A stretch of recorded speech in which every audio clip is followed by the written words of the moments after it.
Simple question pour vous ce matin. C'est quoi l'Église? Vous savez que ce n'est pas le bâtiment, j'espère. Mais vous savez que c'est non plus cette réunion présentement. Pourtant, on va quand même dire qu'on va à l'Église, qu'on est en Église, mais ce n'est pas la réunion qui est l'Église. C'est vous. C'est les gens, c'est la communauté. Et c'est pour ça qu'il y a plusieurs années, j'ai fait une série d'études avec les gens qui étaient là, que j'ai appelé « La vie ensemble », pour parler comment l'Église, c'est l'aspect communautaire. C'est ces relations entre nous et qu'on a regardé en même temps aussi certains passages qui enseignent sur comment vivre cette vie communautaire selon la parole. Parce que c'est beau de dire, oui, l'Église, c'est nous, mais d'une façon palpable, ça ressemble à quoi? La Bible avait des choses à dire sur ceci. Et tu peux faire avancer, s'il te plaît? Donc, oui, on a regardé la vie ensemble, et aujourd'hui, on va regarder le prochain, le pilier de l'amour. Mais tout ça, c'était bâti sur, si tu vas au prochain slide, justement, cette étude. Où est-ce que, premièrement, le prochain, on a regardé notre identité. Parce que oui, on sait que nous sommes en Christ, c'est ça notre identité, mais elle n'est pas individuelle, l'identité, en réalité, elle est corporative. On est membre du corps de Christ. Ou comme ça dit dans 1 Corinthiens 12, le passage qu'on avait regardé, on a été baptisés dans le corps de Christ. Et l'importance, c'est le corps, c'est comment on est tous individuellement ensemble pour faire le corps. Ça, c'est notre identité qui est important de reconnaître. Et ensuite, on a regardé aussi, le prochain, la différence d'opinion, parce que dans cette communauté, on a toutes des différences d'opinion, et Romains 14 vient parler à ce sujet. Comment vivre avec toutes ces différences entre nous, toutes ces opinions et ces convictions. Et dans ce passage, Paul a mentionné le fait qu'il y a des forts et des faibles, pas pour rabaisser les gens, mais reconnaître que dans la foi, dans la marche, il y en a qui sont plus forts que d'autres. Et c'est là qu'on a regardé deux autres passages ensemble. Ouais, Romains 15 et Galates 6, qui parlent vraiment de comment interagir dans cette relation de force et de faiblesse. Comment les forts doivent venir au secours des faibles. Surtout quand ils sont surmontés par le péché, Galates nous dit. Et qu'on porte les fardeaux les uns des autres.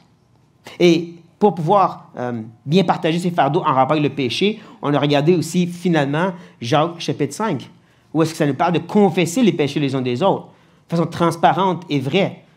Comme je disais, c'est juste quelques passages que je crois parlent vraiment de ce sujet de la vie ensemble. L'étude est sur le site, si vous êtes intéressé d'aller le voir un jour dans le futur, parce que là, aujourd'hui, j'aimerais qu'on revienne dessus, cette étude. Qu'on regarde un nouveau passage et une nouvelle idée que je trouvais absolument nécessaire à la vie ensemble. Je pourrais dire, c'est l'électricité qui fait fonctionner le bâtiment dans lequel est l'Église. Et ça, c'est le pilier de l'amour, comme j'ai dit. Tu peux passer à la prochaine. Merci. Et donc, lorsqu'on parle de l'amour, je l'ai mentionné un peu dans ma prière, on a toutes nos définitions. On a toute notre conception. Moi, je pense que c'est ça l'amour. Moi, je pense que c'est le même. Je le vis de cette façon. Mais quand j'ai mentionné à certaines personnes que j'allais parler de l'amour, ils ont dit « Ah oui, pour moi, l'amour, c'est ça, ça, ça. » Moi, je me fais qu'est-ce que la Bible dit. Moi, j'aime revenir à comment Dieu nous enseigne sur la Bible. Et on ne peut pas faire une étude exhaustive sur ceci. La Bible est trop demandante et personne ici veut rester jusqu'à 6 heures du soir. Hein? Non? Il n'y a pas de problème? OK. C'est correct. Mais on va se concentrer au moins sur le pilier qui se trouve dans 1 Corinthiens chapitre 13, si vous voulez tourner, bien sûr. Je pense que vous en doutiez, c'est là qu'on allait aller. 1 Corinthiens 16, c'est le passage par excellence qui parle de l'amour. Qui ne donne pas une définition complète, mais quand même assez bonne de c'est quoi l'amour. On va aussi se permettre tantôt de regarder d'autres passages que je dirais c'est un peu comme les poteaux du pilier qui aident à soutenir la maison.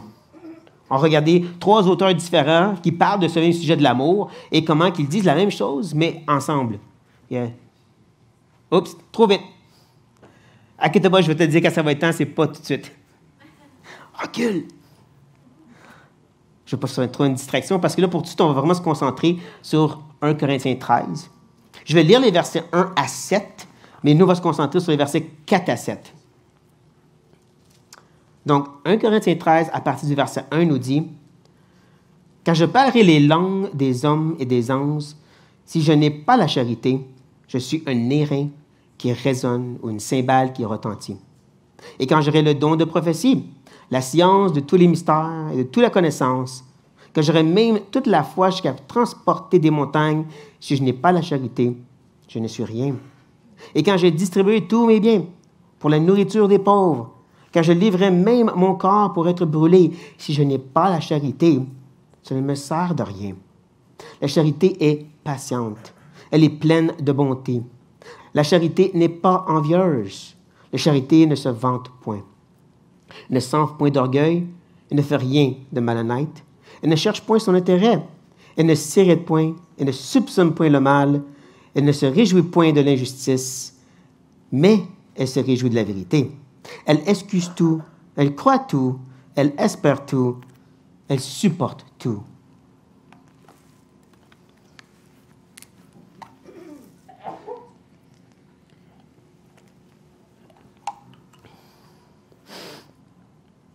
Je crois que vous comprenez comme moi, comme les 3 premiers versets, c'est pas en train de nous donner des super puissances. Voici les dons à son plus grande mesure. Tu parles la langue des anges, tu connais tous les mystères. Non, il est en train de nous dire qu'est-ce qui est supérieur à tout ça.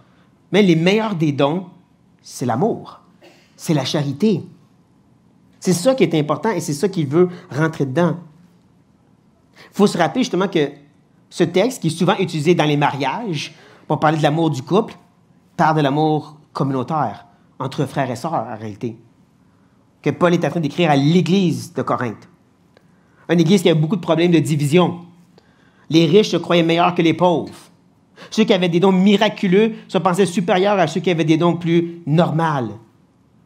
Ceux qui avaient une vie ascétique. Moi, je ne me marierai pas, je vais juste servir le Seigneur, se croyaient meilleurs que ceux qui se marieraient et avaient des enfants. Ça, c'est la basse gamme.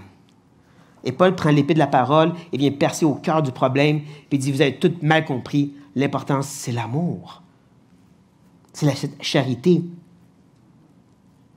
Et le texte qui est devant nous peut se séparer par 3 cycles. Et ces 3 cycles vont commencer par la charité est ou n'est pas.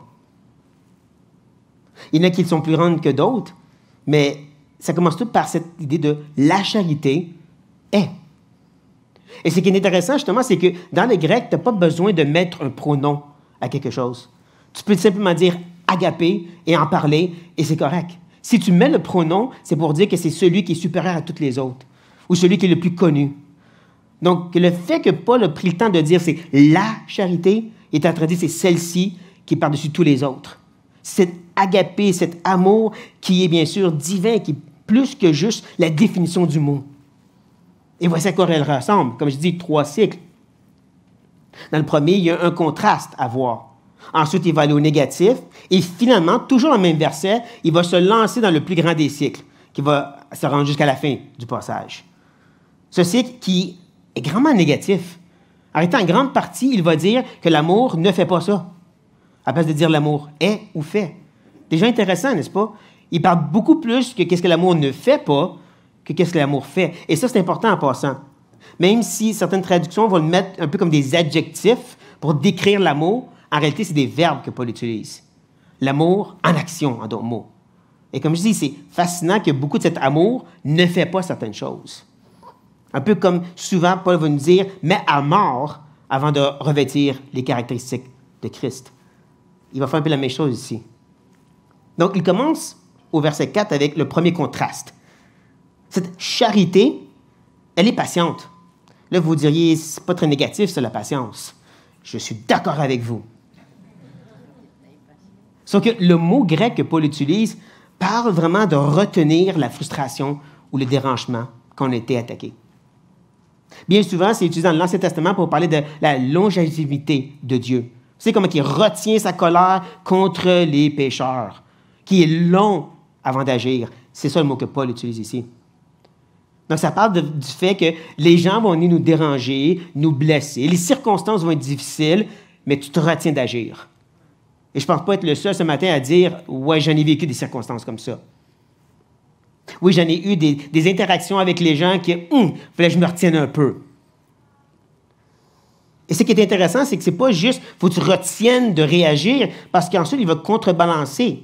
Puis il va dire « elle est pleine de bonté. » Et le mot parle vraiment de faire du bien. C'est un peu le même mot qu'on retrouve dans Galates lorsqu'on parle du fruit de l'esprit. Et dans certaines traductions, ça va dire la bénignité, faire le bien. C'est le même sorte de mot ici. Donc là, on commence à comprendre un peu plus. Non seulement tu te retiens d'agir dans la frustration, Mais en plus, tu vas lui faire du bien à cette personne. Comme Jésus a dit, bénir tes ennemis, prier pour eux. Donc là, on voit le premier contraste mis devant nos yeux. Voici c'est quoi l'amour. C'est quoi la charité qui est par-dessus tous les autres. Non seulement tu te retiens d'agir négativement lorsqu'on te blesse, mais en plus, tu lui fais du bien à cette personne. Pas facile, celle-là. Mais il n'est pas fini. Parce qu'il va ajouter, et là on arrive au deuxième cycle, il va nous dire que la charité n'est point envieuse. Zélou, c'est le mot grec ici. Et c'est un mot qui est neutre en soi.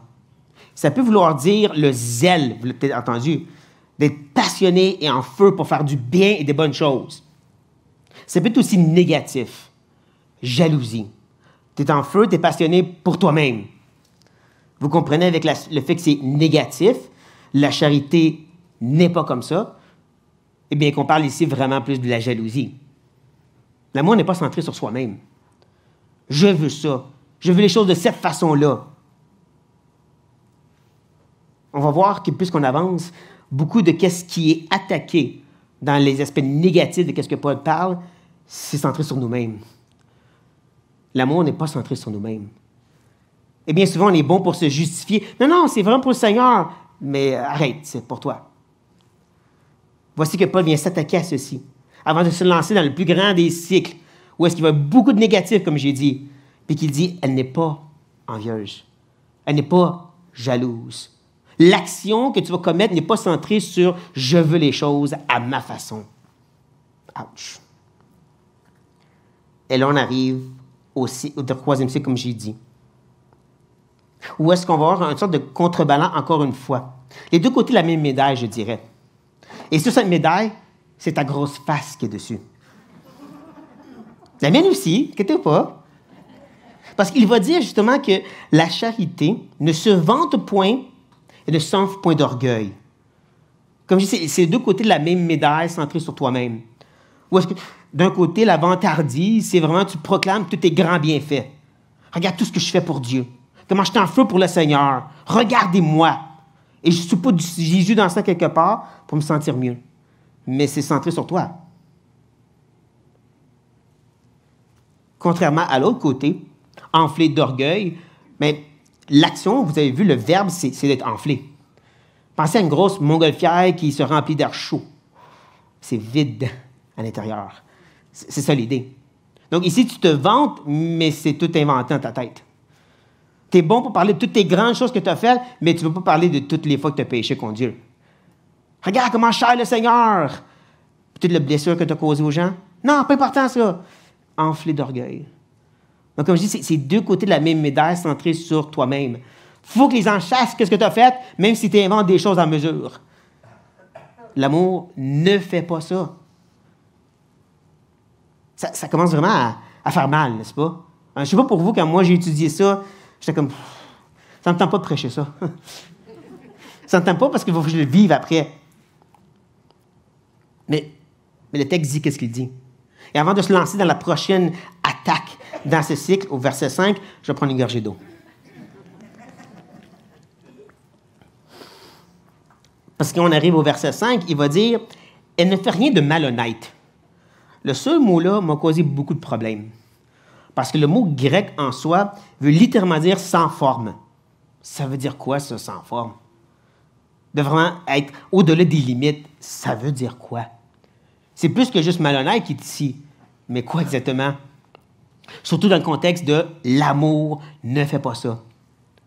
Eh bien, le verbe que Paul utilise ici, il l'utilise une autre fois dans 1 Corinthiens, le chapitre 7, et, comme on va voir, vous voyez ici dans les traductions, verset 7, chapitre 7, verset 36 nous dit « Si quelqu'un regarde comme un déshonorant », ça c'est Louis II. Maintenant, dans la Sommeur, ça va dire « de mal se comporter ». OK? Français courant, qu'il cause du tort. Tout ça, vous comprenez, c'est le même verbe que nous avons ici devant nous. Commencez un petit peu à avoir une idée. Maintenant, l'adjectif, qu'est-ce qui décrit, est utilisé aussi par Paul dans 1 Corinthiens 12, lorsqu'il parle au verset 23 de ceux qui sont moins honnêtes dans le Louis II, mais dans beaucoup des autres traductions, ça va dire indécent. Les gens dans l'Église sont indécents. On commence un petit peu à avoir une idée de ce qu'il veut dire ici. C'est plus que malhonnête, comme j'ai dit. On parle de quelqu'un qui va vraiment aller au-delà des bornes de ce qui est bon, moral, approprié. C'est vraiment des malsains. De vraiment être inapproprié. C'est comme on voit dans la culture, dans notre monde autour de nous de plus en plus. Un débordement de ce qui est acceptable et approprié. Vas-y, fais ce que tu veux. Vis comme tu veux. L'amour ne fait pas ça. Paul dit que la charité ne va pas agir comme ça, à s'abandonner à toutes nos passions et nos désirs. Et c'est ici que je me permets de faire une petite parenthèse. Parce qu'on va être rapide à dire, oui, le monde est comme ça. La culture est comme ça. Et ensuite, on va se faire divertir par cette même culture. Ça, c'est grave. Ça, c'est moi pendant plusieurs années. À l'église, en train de dire, « Ah, man, oui, le monde, c'est pas correct. Oui, il ne faut pas vivre dans le péché comme eux autres. » Puis ensuite, tu arrives à la maison, puis j'écoutais exactement les mêmes choses qu'on disait que c'était pas bon. Et qu'est-ce qui arrive lorsque tu baignes dans ces choses-là? C'est que ça vient ensuite affecter comment tu penses, que tu parles, que tu agis, que tu te rends compte ou non.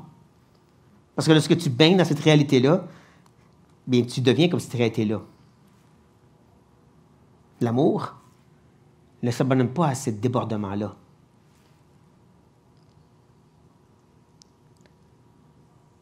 Paul ajoute à ceci, elle ne cherche point son intérêt.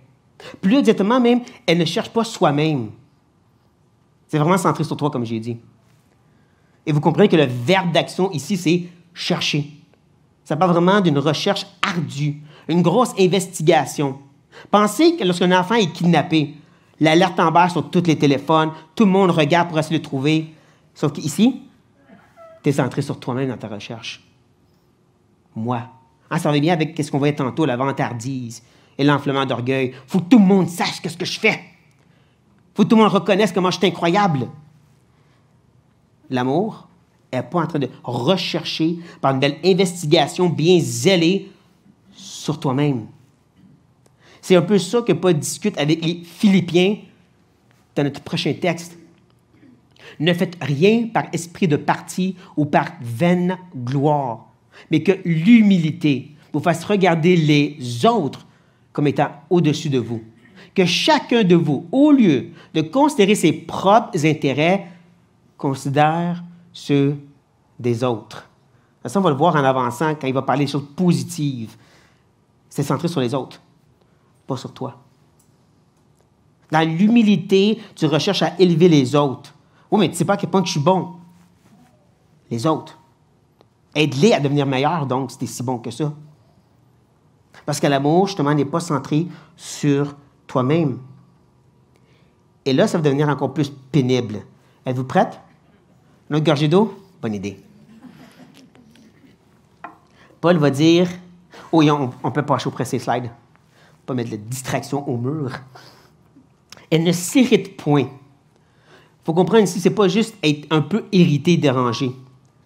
Le mot que Paul utilise est un mot composé. Il est composé premièrement du mot para. Peut-être que vous en connaissez un des mots grecs para, parakletos, le consolateur, le Saint-Esprit, celui qui vient proche et parle à nos cœurs. C'est ça le mot para, venir proche. Mais sauf qu'ici, il est négatif. C'est venir proche et littéralement donner des coups de couteau. Vous savez, c'est quoi l'idée, hein? Venir proche puis de poignarder quelqu'un. On connaît un peu cette sorte de réalité-là, n'est-ce pas? Ces relations intimes où est-ce que la personne bien proche te fait grandement du mal. Là, vous comprenez, ce n'est pas l'idée que dans l'amour, toi, tu ne le fais pas. C'est dans l'amour, tu ne te laisses pas affecter quand on te le fait. Oh, ça j'aime moins, ça. Moi, je veux être dérangé quand on me poignarde. Moi, je ne veux pas aimer ça, me faire poignarder. L'amour, elle ne se laisse pas affecter par ces coups de poignard. Oh. On va laisser cette vérité-là travailler à eux vos cœurs. Parce qu'il va en avoir des circonstances comme ça.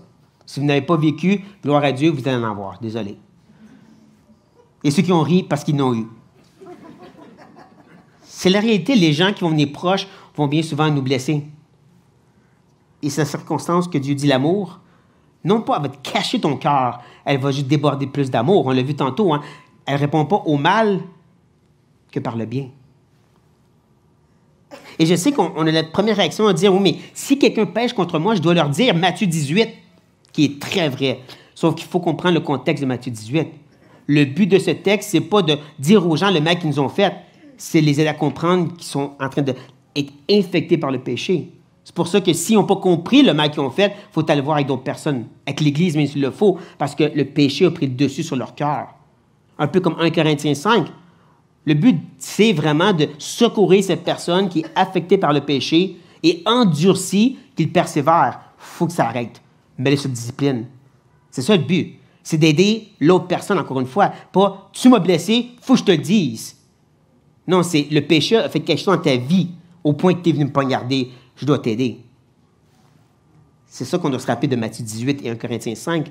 Et donc, de s'irriter, le point s'irriter, c'est un bon rappel justement dans ces circonstances difficiles. Et qui va très bien avec l'autre partie. Elle ne soupçonne point le mal. Le mot soupçonner, c'est un terme de comptabilité. Es-tu des comptables dans la salle? Correct, pas besoin de répondre. Mais vous comprenez quand même l'idée, c'est qu'on va accumuler les chiffres ensemble. On va faire un rendement de tout. L'amour ne fait pas ça. Toutes les fois que tu as fait ça, puis tu as dit ça, puis tu as agi comme ça. Non, l'amour ne fait pas ça. Elle ne garde pas ces chiffres-là dans sa tête et dans son cœur. Comme je dis, ça revient à l'autre d'avant. Tu m'as donné un coup de couteau ici, donc là, je te laisse loin. Je te pardonne, mais de loin. Non, tu ne gardes pas ces choses en ton cœur. Tu ne te rappelles pas de ces choses, justement, tu ne soupçonnes pas le mal de cette façon-là. Tu ne le comptabilises pas. Et avant qu'on dise, oui, mais ça, c'est exagéré, frères et sœurs, nous poignardons Dieu à journée longue par nos péchés. Il nous a rapprochés par Jésus-Christ et on le poignarde constamment par nos péchés. Je suis désolé de vous le dire. Et qu'est-ce que Dieu fait en retour? Je te pardonne, mais reste là-bas pendant une semaine. Non. Non, 1 Jean nous dit clairement que lorsqu'on confesse, il nous pardonne. C'est réglé. On y arrive avec la dette, on dit, oui, Seigneur, regarde, toutes les fois que je t'ai blessé. Il dit, c'est déjà lavé par Jésus, de quoi se parle? Là, maintenant, on prend ça, puis on le met dans nos relations entre nous. C'est ça qu'on doit faire. On doit regarder à l'exemple parfait de Jésus-Christ, puis dire, je dois agir de la même façon. Oui, ils m'ont poignardé, mais je ne m'en rappelle pas. Je pardonne, je couvre dans le sang de Jésus et j'avance. On va tantôt le couvrir, justement. C'est ici que Paul va, justement, refaire un nouveau contraste pour terminer, je dirais, ce cycle ici. Il va dire au verset 6, elle ne s'est réjouie point de l'injustice, mais elle se réjouit de la vérité. Et là, la première réaction que vous allez avoir, c'est, je ne vois pas le contraste. Je vais vous aider. La première chose à réaliser, c'est que les deux fois, ça parle de réjouir, de prendre plaisir en quelque chose. Il y en a un, il est négatif, tu ne le fais pas, l'autre est positif, tu le fais. Tes gens sont en train de voir qu'il y a un contraste qui se présente ici de la part de l'apôtre Paul. C'est plus le mot injustice et vérité qu'on dit, je ne vois pas comment ça fait ensemble. C'est pour ça qu'on a des gens comme moi pour vous aider. Le mot injustice, ça, vous le comprenez comme moi, c'est vraiment d'aller à l'encontre de ce qui est juste, de ce qui est bon, de ce que Dieu appelle approprié et acceptable. C'est commandement. En d'autres mots, c'est de vivre dans les ténèbres. L'amour, la charité, ne trouve pas son bonheur dans les ténèbres. C'est ce que Paul dit au début. Mais là, de l'autre côté, tu as l'idée de la vérité. Et c'est intéressant parce que le mot qu'il utilise ici, ce n'est pas le même que vérité habituellement. Ça parle ici de la réalité, la conception de la vérité dans tous les sens possibles, pas juste écrit. En d'autres mots, tout ce que Dieu dit est bon et acceptable et approprié. La lumière. C'est une autre façon pour Paul de dire l'amour, la charité, ne trouve pas son bonheur dans les ténèbres, mais à la place de la lumière. C'est ça le contraste ici. Se rappelant que la vérité, bien sûr, c'est ce qu'on est en train de voir ici, pas ce qu'on s'est inventé. Je t'aime, mais à distance. Je t'aime, mais je ne te laisse plus trop rentrer. Non, c'est pas ça que Paul a dit. Tu vas prendre plaisir en plus dans ça qu'on vient juste de voir depuis tantôt. Ouais, prenons Gajado.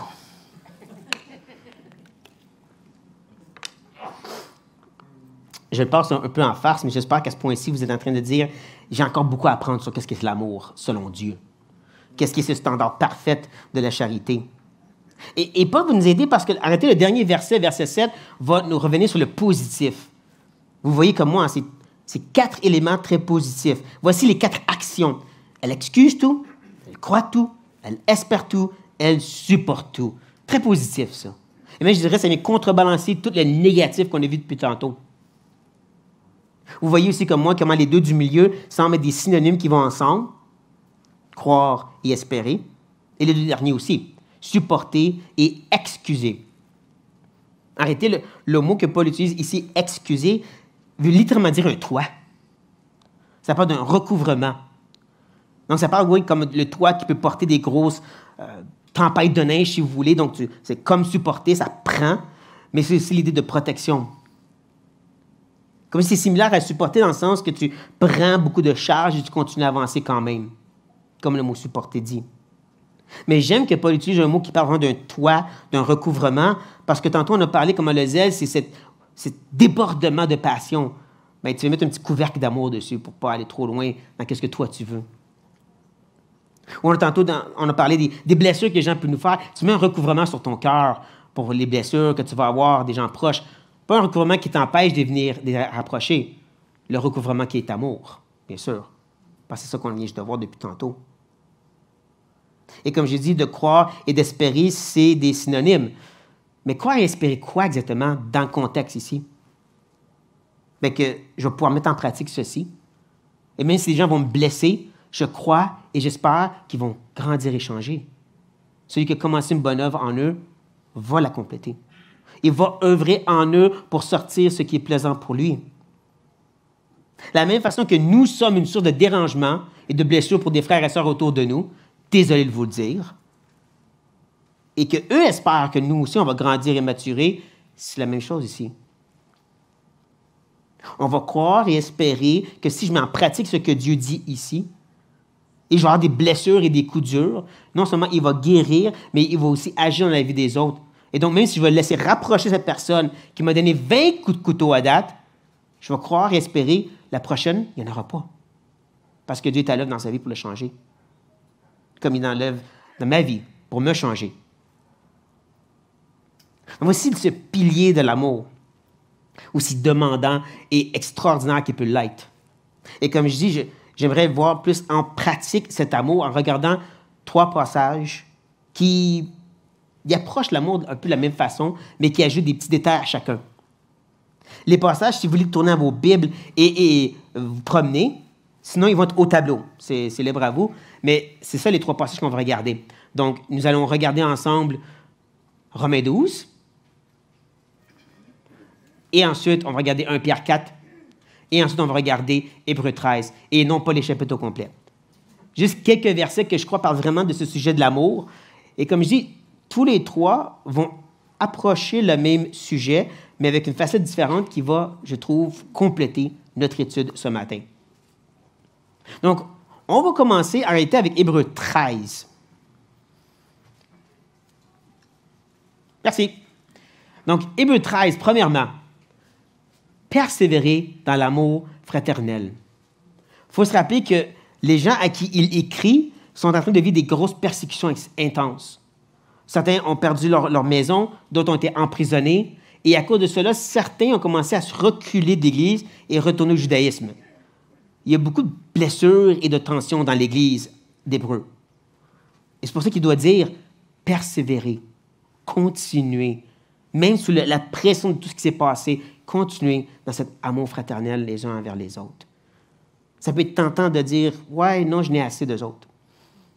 Et c'est pour ça que j'aime qu'il commence en parlant de cette idée de persévérer, qui va très bien avec Romains 12, 10, où est-ce qu'on voit que par amour fraternel, soyez pleins d'affection les uns pour les autres. On a parlé de débordement d'émotions. Là, ici, c'est en rapport avec l'affection, avec cet amour encore, où est-ce qu'on a vu que, oui, il va y avoir des blessures, mais ça ne devrait pas te retenir de juste déborder de tout avantage, de faire du bien et d'aimer et d'exposer cet amour dans la vie des gens, surtout ceux qui t'ont blessé en passant. Et Paul nous donne un petit conseil sur comment ça pourrait marcher. Il dit « Par honneur, usez de prévenance réciproque. » Ça veut dire quoi, ça? Je vais vous aider. En réalité, c'est vraiment simple. Il est en train de dire par honneur, sois rapide pour honorer les autres. C'est une façon beaucoup plus simple d'exprimer cette idée-là. Je ne sais pas pourquoi ils l'ont traduit de même. Mais c'est ça l'idée, c'est, encore une fois, être rapide pour vouloir bénir les autres. Comme on l'a vu avec Philippiens chapitre 2 tantôt. Cette idée que par humilité et amour, tu mets les besoins des autres avant toi. Ça, c'est une belle façon de faire déborder ton cœur d'affection pour les frères et sœurs. Quand tu t'investis dans la vie des gens, surtout gens qui t'ont dérangé, des gens qui t'ont blessé, des gens qui tombent ses nerfs. Je sais qu'il n'y en a pas ici, là, mais des gens qui tombent ses nerfs. Si tu t'investis dans leur vie toujours plus, ton cœur grandit davantage pour eux. Plus que tu en fais, plus que tu vas vouloir en faire. Et ça nous amène au verset 9. Oui, je sais, je suis à l'inverse, mais bon. Que la charité soit sans hypocrisie. On l'a vu tantôt, hein, lorsque tu es blessé, tu as le goût de juste fermer ton cœur. Je vais t'aimer, mais je ne vais pas trop te parler. Je vais te pardonner, mais de loin. Il n'y a pas d'hypocrisie dans la charité. Il n'y a pas de place pour des masques. Il n'y a pas de place pour dire « je vais me protéger de vous autres, de lui, de elle ». Il n'y a pas de place pour ça dans l'amour. Ça, c'est difficile, hein? Donc, il y a une transparence. Il y a une transparence qui ne fait pas juste dire « tu m'as blessé, puis c'est ta faute », mais une qui dit « je te pardonne et je t'aime. Comment je peux te bénir maintenant? » Comme on l'a vu, là. Et en plus, il ajoute « ayez le mal en horreur ». Ça, on l'a vu tantôt dans le contraste, hein? Comment on trouve notre plaisir, non pas dans le mal, mais justement dans le bien. Attachez-vous fortement au bien. Ça, encore une fois, dans le contexte de nos relations entre nous. Où est-ce qu'on cherche à faire le bien aux autres? Pierre, pour sa part, dans notre prochain slide, va dire « avant tout ». Ça, j'aime ça. J'aime ça parce que Pierre aussi, il crée des gens qui sont sévèrement persécutés, même dans une grande région où est-ce qu'on a beaucoup d'églises et toutes vivent des temps très difficiles. Il leur parle sur la réalité que ceci va juste purifier leur foi. Là, quand il arrive à comme sa conclusion, puis ses exhortations, une des premières choses qu'il va dire, c'est avant tout ça, là, par-dessus tout ce qu'on a discuté et tout ce que vous vivez, qui est 100 fois plus pénible que n'importe qui ici, il dit avant tout, ayez les uns pour les autres une ardente charité. Ardente, brûlante, débordante. On revient à tantôt à ce mot de passion intense, pas pour toi, pour les autres. Avant tout, par-dessus tout, la première chose dans ta tête, je veux déborder de mon désir de faire du bien aux autres. Pourquoi? Parce que la charité couvre une multitude de péchés. Je crois bien que Pierre était inspiré du proverbe 10-12, justement. La haine excite des querelles, mais l'amour couvre toutes les fautes. On l'a dit tantôt, ceci n'exclut pas le fait que, oui, on doit pointer du fait que lorsque les gens pêchent, parce qu'on veut les aider à être délivrés du péché. On veut les aider à être secourus du péché qui a pris le dessus sur leur vie. Mais là, on ne parle pas ici de recouvrir dans le sens, je fais semblant que ce n'est pas péché. C'est je recouvre mon attitude. L'amour que moi, je vais avoir pour eux. Les blessures que moi, j'ai senties quand ils m'ont fait ces choses-là. C'est ça que je recouvre, que je passe par-dessus, que je cache dans le sang de Jésus, bien sûr, comme Dieu fait envers nous. C'est ça qu'on recouvre ici. On ne va pas cacher le péché sous le tapis, mais bien souvent, si on est honnête, ce n'est pas ça qu'on cherche à faire. On cherche à exposer le fait que tu m'as blessé, puis il faut que tu saches que tu m'as blessé. Ça, tu couvres ça. Ça, tu caches ça dans le sang de Jésus. Et ensuite, on va voir la mise en pratique de cet amour. Bien simplement,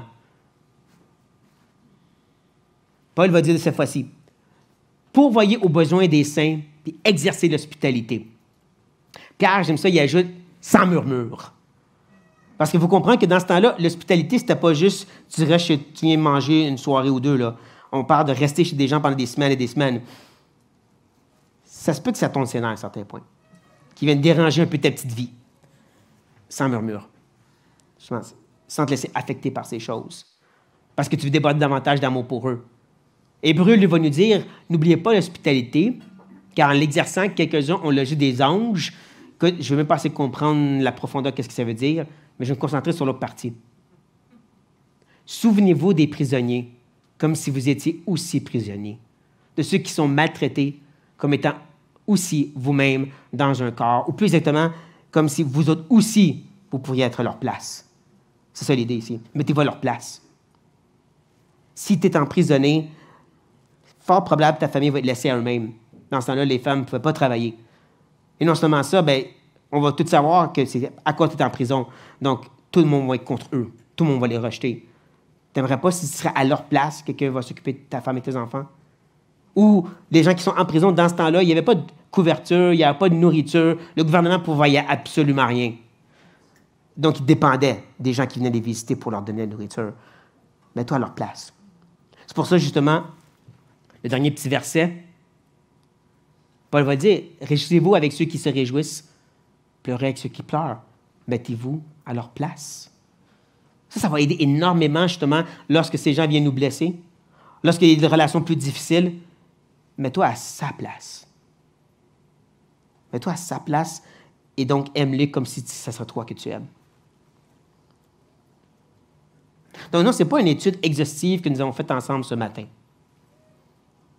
N'empêche que j'ose croire que beaucoup des passages qu'on a regardés ont amené beaucoup de questionnements, un peu de lutte interne, mais qu'on a été conquéris par certaines choses qu'on ne voulait pas reconnaître. Qu'on a pu voir à quel point, justement, que lorsque Paul nous parle de qu'est-ce qui est la charité, l'amour, il parle énormément négativement. L'action à ne pas commettre en tant qu'amour.